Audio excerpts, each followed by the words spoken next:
एक जंगल इतना सुंदर कि देखते ही दिल खुश हो जाए। लेकिन उसी जंगल में एक ऐसा राजा आया जिसकी क्रूरता ने सारे सपनों को चूर कर दिया।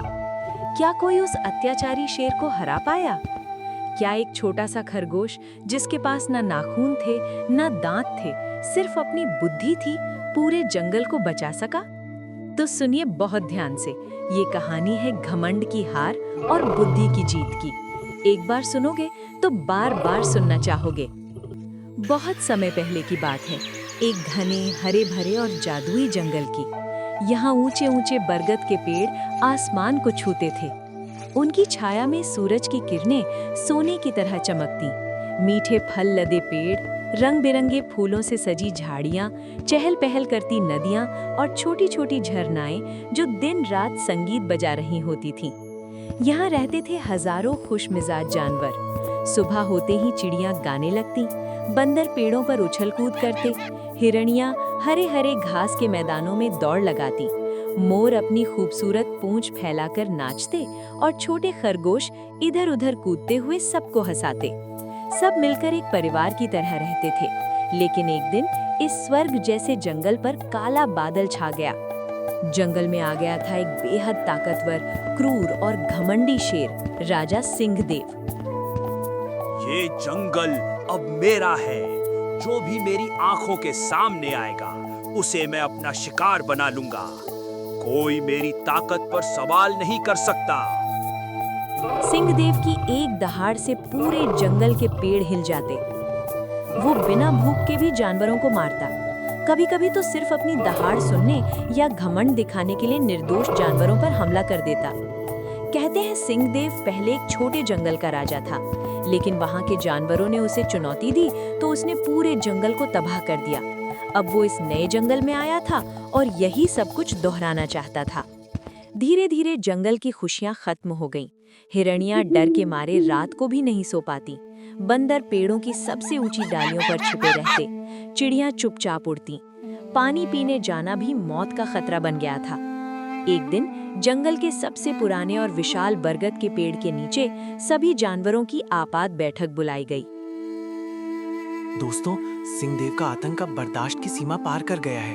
रोज कोई ना कोई हम में से उठाया जा रहा है। अगर ऐसे ही चलता रहा तो कुछ महीनों में ये जंगल पूरी तरह सूना हो जाएगा। कल मेरी छोटी बहन चली गई। वो तो सिर्फ नदी किनारे घास चर रही थी। उसकी चीखें आज भी मेरे कानों में गूंज रही हैं। मेरा एक दोस्त कल शाम को गया। वो अपनी पूंछ दिखा रहा था और सिंहदेव ने उसे देख लिया। हमें कुछ करना होगा, लेकिन कौन उसके पास जाएगा? अकेले जाना तो सीधे मौत को बुलावा है। दोस्तों, अगर हम सब डरते रहेंगे तो कभी कुछ नहीं बदलेगा। हमें मिलकर कोई चतुर योजना बनानी होगी। लंबी चर्चा के बाद आखिरकार एक योजना बनी। हर रोज जंगल के जानवरों में से एक खुद सिंहदेव के पास जाएगा। बदले में शेर वादा करेगा कि बाकी जानवरों को नहीं मारेगा। अगले दिन सभी जानवर शेर की गुफा के सामने पहुंचे। सिंहदेव ने उन्हें देखकर लालच भरी हंसी हंसा। अरे वाह, आज तो पूरा बाजार ही मेरे भोजन के रूप में चला आया है। क्या आज सब एक साथ मरने आए हो? बहुत अच्छा, एक ही बार में पेट भर जाएगा।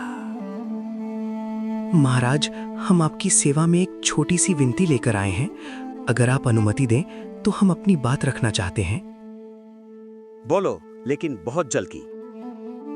महाराज, अगर हर रोज हम में से एक जानवर खुद आपके पास समय पर आ जाए तो क्या आप बाकी पूरे जंगल को छोड़ देंगे? आपको शिकार के लिए इधर उधर भागना नहीं पड़ेगा। आपको रोज अलग अलग स्वाद का ताज़ा भोजन मिलेगा और हम बाकी जानवर बिना डर के अपना जीवन जी सकेंगे।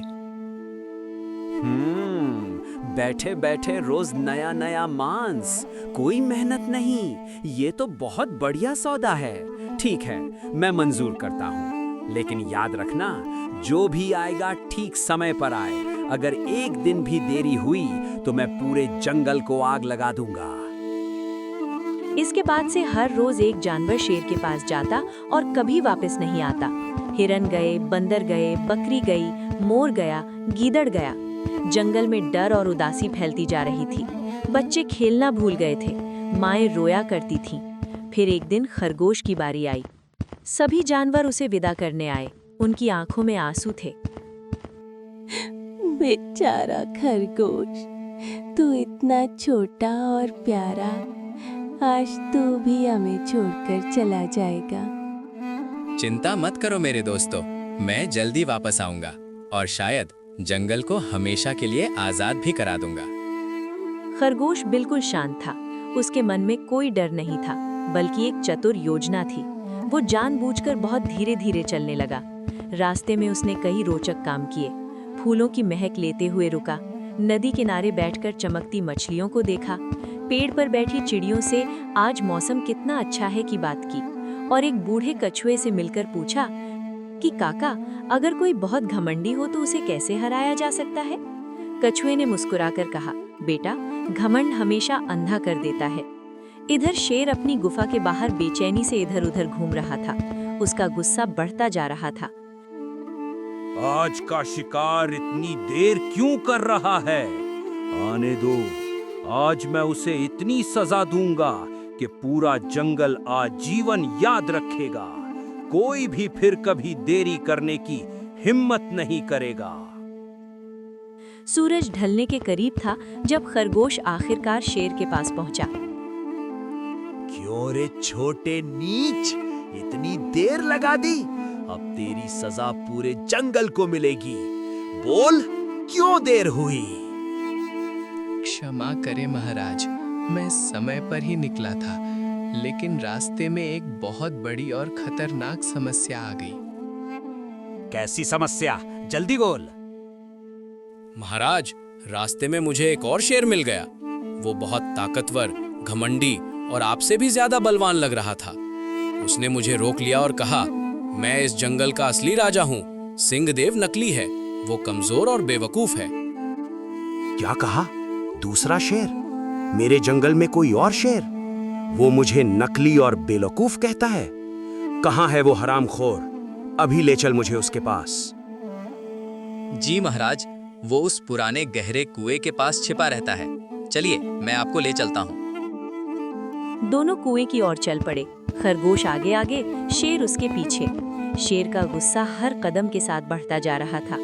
जब वे उस पुराने बहुत गहरे और अंधेरे कुएं के पास पहुंचे, खरगोश बोला, महाराज देखिए, वो दूसरा शेर इसी कुएं के अंदर रहता है। झांक कर खुद देख लीजिए। अरे, सच में तो एक शेर नीचे खड़ा है और मुझे घूर रहा है। अरे ओ नीच, तू मेरे जंगल में घुस आया है। तुझे नहीं मालूम कि यहाँ सिर्फ एक राजा है और वो मैं हूँ। कुएं से उसकी आवाज और भी तेज गूंजकर वापस आई। सिंहदेव और ज्यादा गुस्सा हो गया। उसने जोर से दहाड़ लगाई। कुएं से दहाड़ वापस आई, और भी भयानक लग रही थी। तेरी इतनी हिम्मत कि तू मुझे चुनौती दे रहा है? मैं तुझे अभी मार डालता हूँ। घमंड और गुस्से में अंधा हो चुका सिंहदेव ने आव देखा न ताव। वो पूरी ताकत से कूद पड़ा कुएं में। एक जोरदार छपाक की आवाज आई। पानी के अंदर गिरते ही सिंहदेव को एहसास हुआ कि वो धोखा खा गया है, लेकिन अब बहुत देर हो चुकी थी। वो कुएं के अंदर फंस गया और बाहर निकलने की कोई राह नहीं थी। अब जंगल सचमुच आजाद है। घमंड हमेशा अंधा कर देता है। अगली सुबह जब सूरज निकला, खरगोश जंगल में वापस पहुंचा। पूरा जंगल इकट्ठा था। जब उन्हें पता चला कि सिंहदेव कुएं में गिरकर मर गया, तो चारों तरफ खुशी की लहर दौड़ गई। जंगल में जश्न शुरू हो गया। चिड़िया गाने लगी, मोर नाचने लगे, बंदर उछल कूद करने लगे, हिरणियां खुशी से दौड़ने लगी। सबने मिलकर खरगोश को घेर लिया। खरगोश भाई, तुम छोटे जरूर हो, लेकिन तुम्हारी बुद्धि किसी सिंह से भी बड़ी है। आज हम सब ने सीख लिया कि ताकत से कहीं बड़ी चीज होती है बुद्धि, धैर्य और सही समय का इंतजार। उस दिन के बाद जंगल फिर से हरा भरा, खुशहाल और गुलजार हो गया। जानवर बिना डर के घूमने लगे। नदियां फिर से खुशी से बहने लगीं। अगर वीडियो अच्छी लगी हो तो लाइक कर देना, और नए नए मजेदार कार्टून देखने के लिए डीडी टून्स चैनल को सब्सक्राइब कर दीजिए। बेल आइकन को भी दबा देना ताकि हर नया वीडियो आप तक पहुंच जाए। अगले वीडियो में मिलते हैं। Thank you so much.